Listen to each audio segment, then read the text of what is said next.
Mesdames et messieurs, bienvenue sur les antennes de Canal 7. Sous la mer, chaque regard est comme dérobé à un monde interdit et provoque un choc émotionnel que je ressens intact à chacune de mes plongées. Paragraphe de l'un des plus grands explorateurs des océans et des mers. J'ai nommé le commandant Cousteau. Le sable apparaît rarement comme un lieu de vie et les rencontres sont possibles, parfois stupéfiantes. Mais la passion est indispensable pour ce rendez-vous. Les déserts de la mer. Les déserts de la mer est le titre de ce documentaire que je vous invite à suivre. Ce documentaire nous emmènera à la découverte des richesses aquatiques. En suivant attentivement, vous aurez l'opportunité de gagner de nombreux lots, dont un écran plasma Sony Full HD de 60 pouces avec connectivité Wi-Fi d'une valeur de 2 750 000 francs CFA. Pour cela, il vous suffit de répondre à cette question. De quelle matière parle-t-on dans ce documentaire? Petit A, le bois. Petit B, le sable. Petit C, le fer. Envoyez vite votre réponse au 8877, précédé de 7M, c'est-à-dire 7 merveilles aquatiques. A tout de suite. Les évocations liées au sable sont toutes empreintes de plaisir passager. Plaisir sensuel des pieds qui le foulent. Plaisir visuel de ces étendues lisses et blondes. Le sable apparaît rarement comme un lieu de vie. Les rencontres sont possibles, quelquefois nombreuses, parfois stupéfiantes, d'autres encore émouvantes, en tout cas toujours instructives. Mais la patience est indispensable pour ces rendez-vous. Du plus petit, à peine visible, au plus grand rassemblement, chaque rencontre a son heure rythmée par le soleil.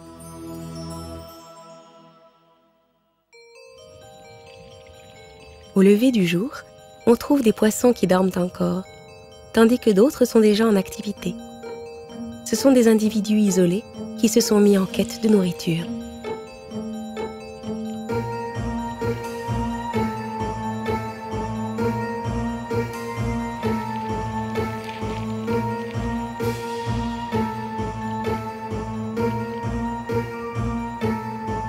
Parmi les poissons qui dorment, certains ont choisi de se poser sur le sable comme cette raie et ce mérou, tandis que d'autres forment un groupe compact au-dessus du sable.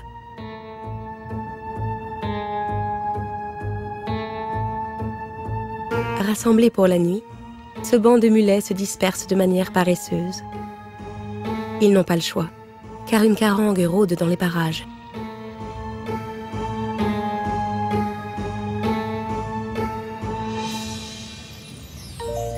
Lorsque les premiers rayons de soleil pénètrent l'eau, comme par magie, la vie se met en effervescence. Pour ces retardataires, il est temps de se réveiller. Dans un ultime bâillement, le mérou commence sa journée et ainsi chacun gagne sa zone de prédilection et part à la recherche de son repas. Les poissons que l'on rencontre ici se nourrissent en général d'organismes vivant dans le sable. Du petit crustacé aux déchets organiques, chacun trouvera de quoi se rassasier. Ce qui les différencie, c'est surtout les méthodes qu'ils utilisent pour chercher. Les mulets, en petites escadrilles, toujours en mouvement, survolent le sol en rase-motte. Ils grattent avec leurs fortes lèvres épaisses et n'hésitent pas à aspirer le sable. Ils le trient, le recrachent et ne conservent que les micro-organismes dont ils se nourrissent.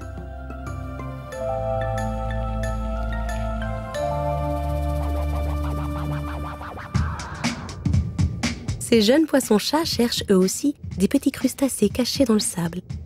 Ils sont impressionnants de vie, de cohésion et de rapidité.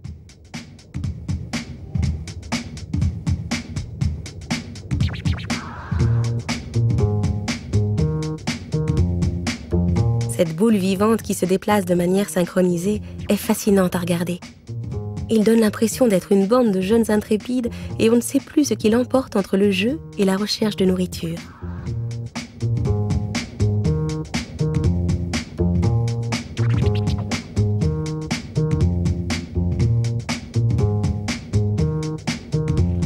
Réunis eux aussi en petits groupes, mais plus consciencieux, les rougets fouillent le sable.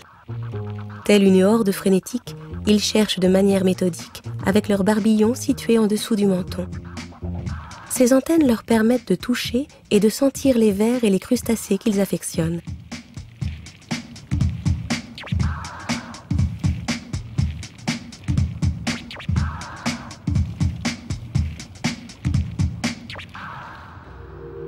De son côté, la raie à points bleus, solitaire, a opté pour une technique de forage. Elle fouille le sable sans se déplacer et cherche en profondeur.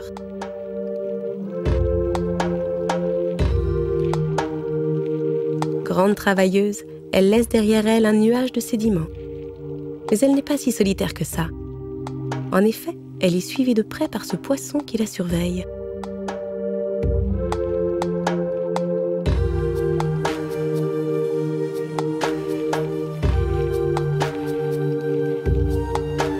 La raie, tout à son labeur, ne semble pas s'en préoccuper.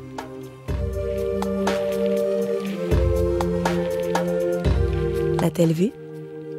Certainement, car il ne se cache pas. Y a-t-il un accord tacite entre eux? La récupération des restes en contrepartie d'une protection? On ne le sait pas vraiment, mais toujours est-il que ce bec de cane observe et attend patiemment.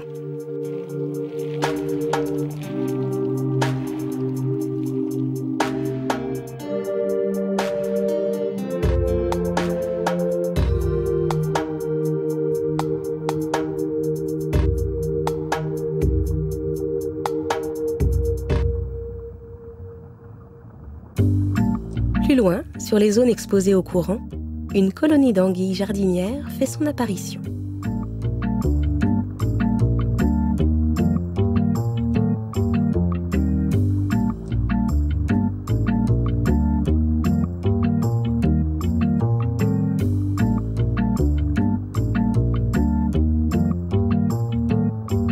Elles ne se déplacent pas et ne quittent donc jamais leur terrier. Elles vivent en colonies de plusieurs dizaines ou plusieurs centaines d'individus.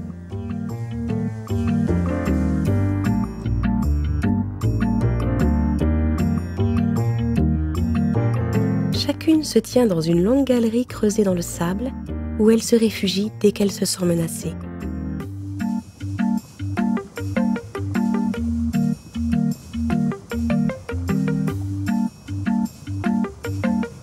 D'un naturel timide, elles sortent la tête et une partie de leur corps longiligne pour happer les micro-organismes vivants qui passent à proximité.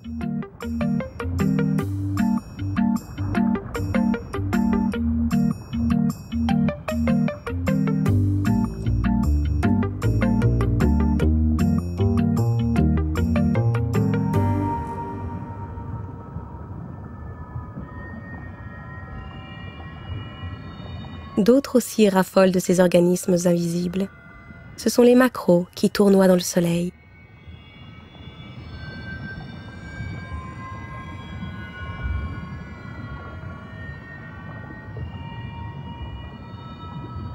Ils prennent une posture impressionnante.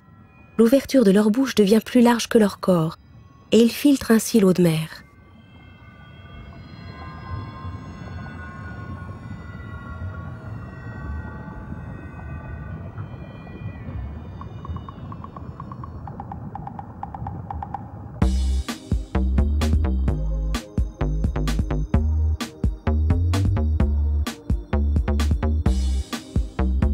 La matinée touche à sa fin et le soleil arrive à son zénith.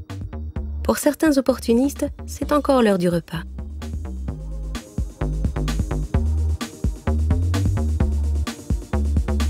À l'ombre d'un bateau ancré dans la baie, les rémoras se repaissent des restes passés par-dessus bord.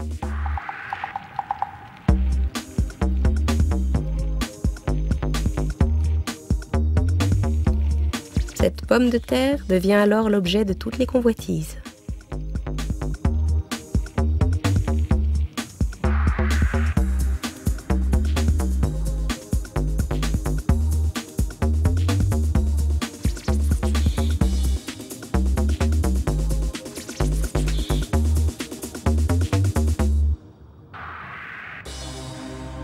À l'abri du soleil, ce groupe a choisi une place stratégique dans l'attente d'une proposition de covoiturage pour un voyage au long cours. Leur large ventouse aplatie sur le dessus de la tête permet aux rémoras de se fixer à de grands poissons. Ces autostoppeurs du grand large voyagent ainsi à travers les océans sans se fatiguer.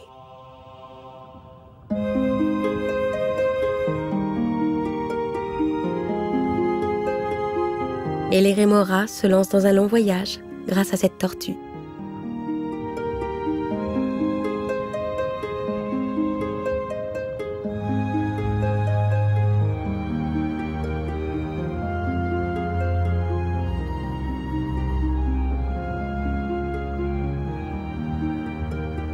En tout début d'après-midi, il n'y a apparemment plus personne. Tout semble désert. Mais où sont-ils donc tous passés ? Certains recherchent l'ombre des bateaux ancrés près des plages, pendant que d'autres observent à l'abri des regards. Mais ils sont bien là, si intimement intégrés au paysage qu'il faut s'approcher au plus près et scruter attentivement chaque centimètre carré pour les découvrir. C'est le cas des poissons plats. Ils sont totalement asymétriques. Leurs yeux ont migré sur le même côté, leur bouche se positionne de travers, et leur camouflage est parfait.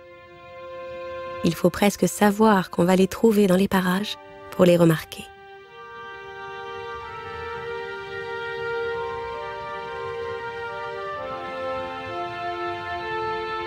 Seule la granulation différencie les deux et permet d'identifier les poissons plats. La moindre alerte provoque une réaction immédiate. En une fraction de seconde, la sole s'enroule sur elle-même et se détend brusquement. Elle a déjà disparu. Ne reste que la poussière.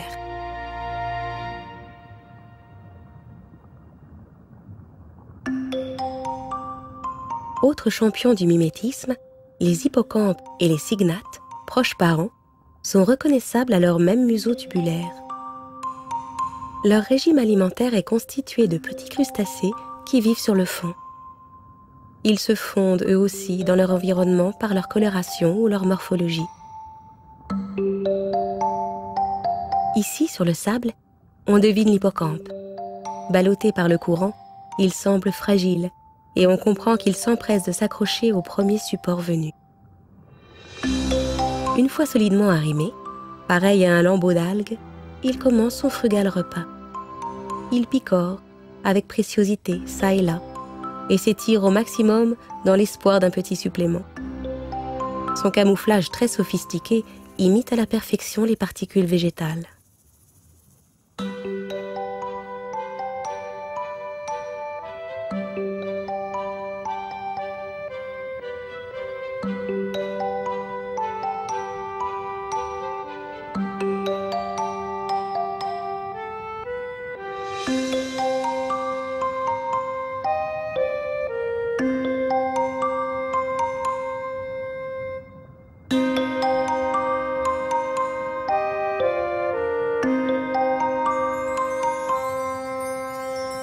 Plus loin, telles des brindilles flottantes, presque immobiles et invisibles, des poissons flûtes prennent la couleur des reflets de l'eau et du sable dans le soleil.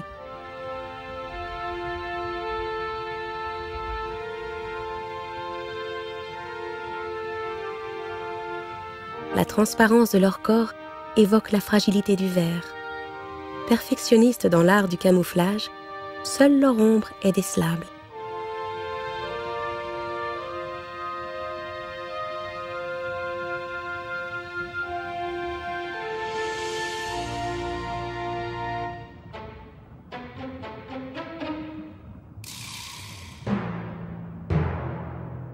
L'après-midi avance. Un étrange animal jaillit du sol et entreprend une course folle. Il s'agit d'un uranoscope de Dollfus.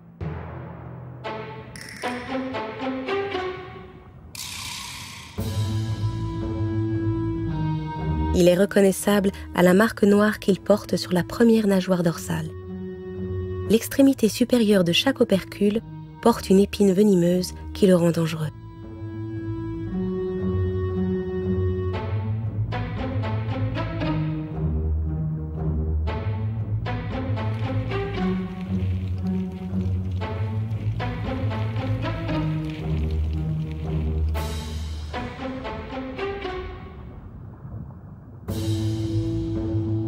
Plus loin, une forme étrange. C'est encore une anguille. Mais celle-ci est solitaire. Elle est pourvue d'une tête conique avec une bouche très large qu'elle ouvre et referme sans arrêt. Le tout, mal équilibré, n'est pas très esthétique. C'est peut-être la raison qui encourage l'anguille à rester cachée. Plus loin encore, un goby monte la garde devant sa tanière. Il cohabite avec une crevette. En cas d'alerte, c'est le repli immédiat à l'intérieur de la cachette.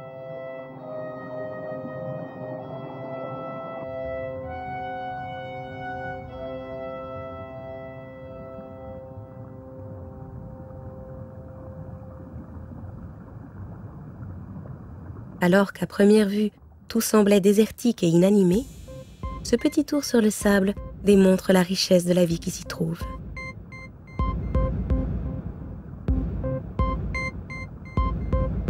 Les perroquets se mélangent aux chirurgiens à voile, aux poissons bagnards et aux barracudas.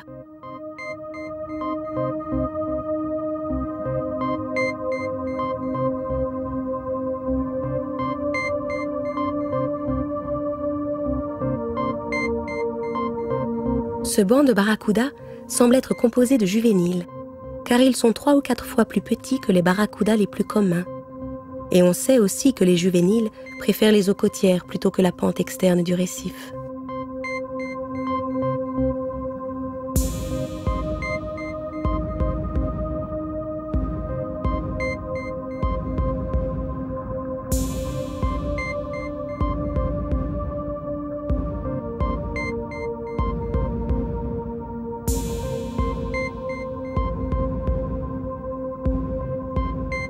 Mais leur couleur n'est pourtant pas celle de juvéniles. En fait, il s'agit d'une espèce appelée bécune à queue jaune. Leur mâchoire saillante leur donne une ressemblance certaine avec les brochets, lointains cousins d'eau douce.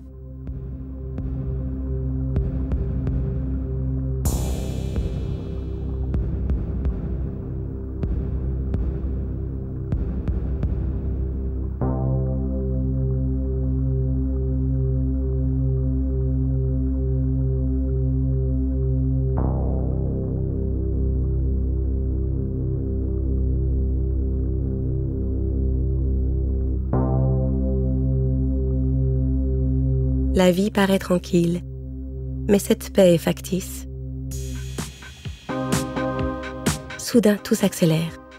Une carangue surgit et fond sur le banc de barracudas pour lesquels elle constitue pratiquement le seul ennemi.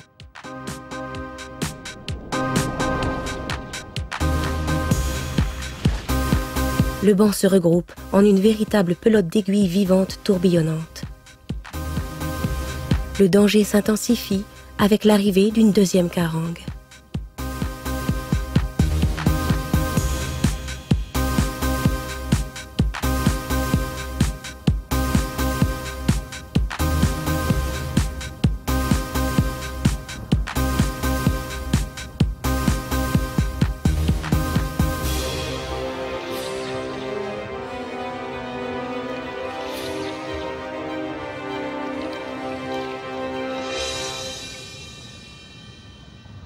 En fin d'après-midi, c'est l'heure où la crevette, colocataire du goby, sort.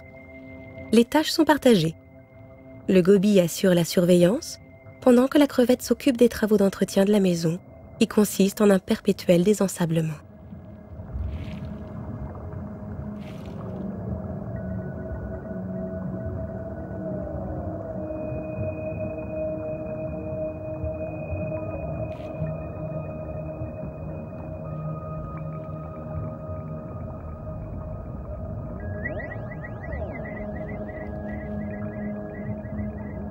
Utilisant ses pattes comme pelle, elle creuse et pousse le sable à l'extérieur du logis.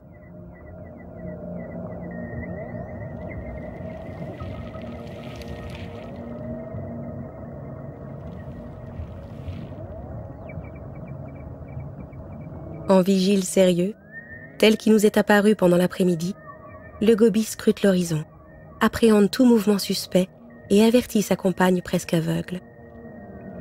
En contact permanent avec la crevette, qui le touche par au moins une de ses antennes, le gobie la prévient d'éventuels dangers.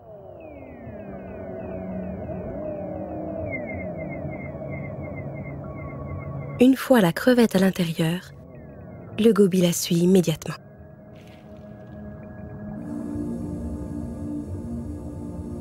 Peu à peu, l'activité se ralentit. L'obscurité envahit les lieux et invite les acteurs du jour à disparaître dans le noir. Il est temps de s'installer pour la nuit.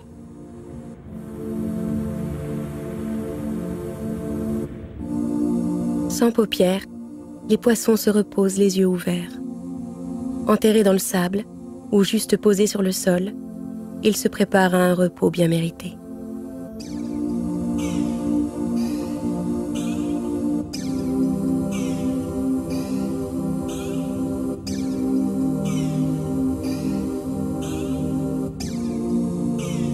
À l'inverse, pour d'autres, c'est le moment de se mettre en piste. Dans une ambiance feutrée, les noctambules font leur apparition. Caché le jour dans le sable, ce cône vit la nuit. Sa coquille, brillante d'un maillage et d'une couleur artistiquement répartie, est une tentation pour la main. On a envie de le prendre pour l'examiner de plus près. Mais attention, ce cône textile est dangereux.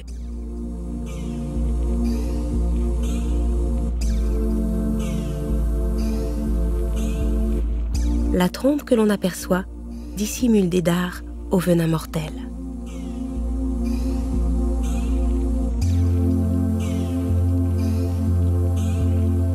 Très agile, le cône textile glisse avec souplesse et élégance, en laissant une trace de mucus sur son passage avant de disparaître.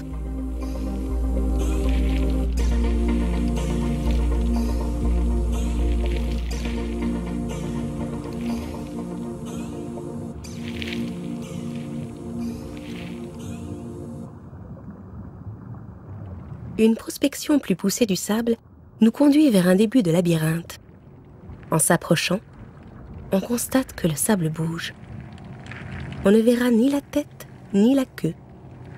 Seulement un long lacet, certainement le corps d'un ver. La nuit fait place à des créatures toutes plus étranges les unes que les autres.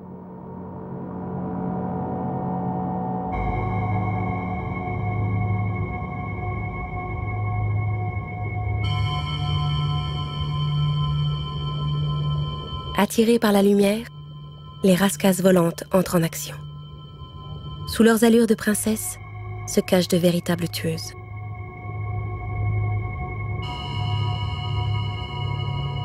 Dès qu'un petit poisson passe, elles le gobent littéralement.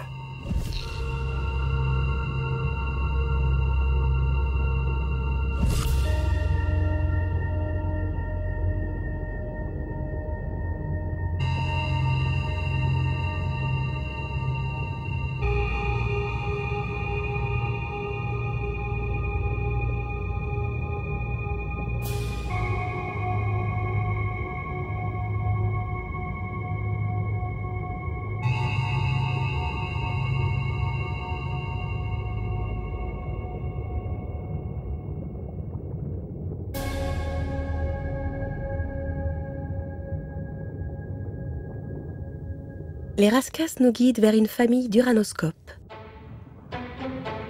Une mère et ses 3 enfants qui se dandinent en famille avant de s'enterrer.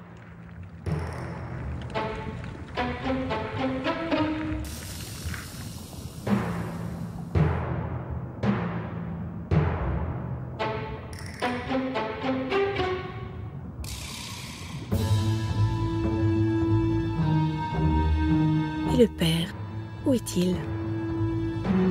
Est-ce lui, cet autre uranoscope posté à l'affût à quelque distance de là?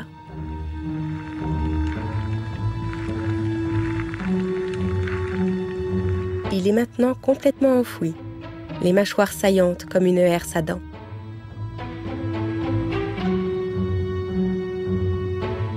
Une démarche balourde, des naseaux en soufflerie, un faciès préhistorique.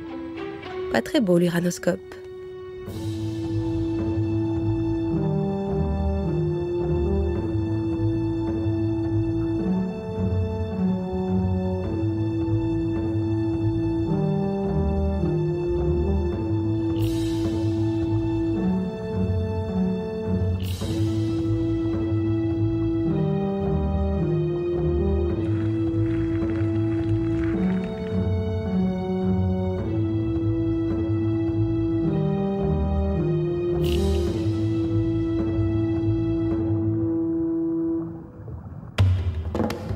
Une myriade de petits poissons, moustiques de la mer, s'ébattent dans la lumière des lampes. La magie de la plongée de nuit laisse un souvenir inoubliable. Quelle vie sous les lampes et sur le sable.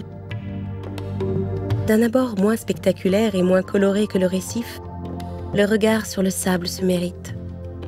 Il faut prendre le temps de s'arrêter et d'observer pour découvrir que ce monde regorge de vie et de mystère. Voilà, mesdames et messieurs, j'espère que cette virée en plein cœur de l'océan vous a permis de découvrir une des richesses aquatiques de notre continent. Preuve que notre chère Afrique a elle aussi des potentialités à faire valoir. C'est peut-être vous, l'heureux gagnant d'un écran placement de 60 pouces d'une valeur de 2 750 000 francs CFA. Grâce à notre tombola qui se fera à la fin de ce mois de mai. Il vous suffit tout simplement de répondre à cette question, à savoir de quelle matière parle-t-on dans ce documentaire que vous venez de suivre. Petit A, le bois, petit B, le sable, petit C, le fer. Envoyez vite votre réponse au 8877 précédé de cette M, c'est-à-dire cette merveille aquatique. Bonne chance à vous et je vous retrouve la semaine prochaine pour un autre numéro de cette merveille aquatique. À très bientôt.